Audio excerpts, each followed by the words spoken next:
Assalamu alaikum warahmatullahi wabarakatuh. Takulandira nisono pano pa NMS TV imene timakhala tikuma ndi New Muslims kuziwa mbiri yawo komanso ndi kuwafufuza. Nde lero linonso tikufuna tingokumbusanapo ziwiri zitatu zimene zimafunikira kwa New Muslims pamene munthu walowa Chisilamu zimafunika kunena kuti timpase support yoyambirira timaina timpase maphunziro.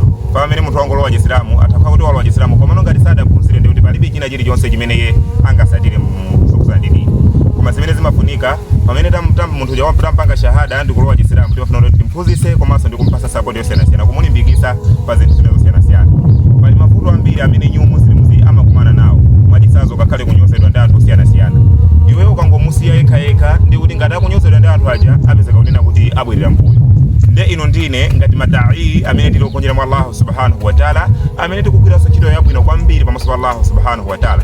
Zikufunika kunena kuti anthu amene aja tiwagwirisise bwino lomwe komanso tionesese kunena kuti pamene tikuwasiya tikhale kunena kuti anthuwo ali pawokha kuzimira pawokha bwino lomwe ndi kuti anthu amapita ku mzikiti, anthu amapanga zinthu zofunikira za dini, anthu akhala okhazika mu chipembedzo pamenepo ndi kuti kapeza zabwino kwa Allah subhanahu wa ta'ala. Barakallahu li wa lakum. Pangani follow TikTok NMS TV komanso pa YouTube ndi Facebook kuti zambiri samakuponyeni ndi kuti tifikire anthu ambiri.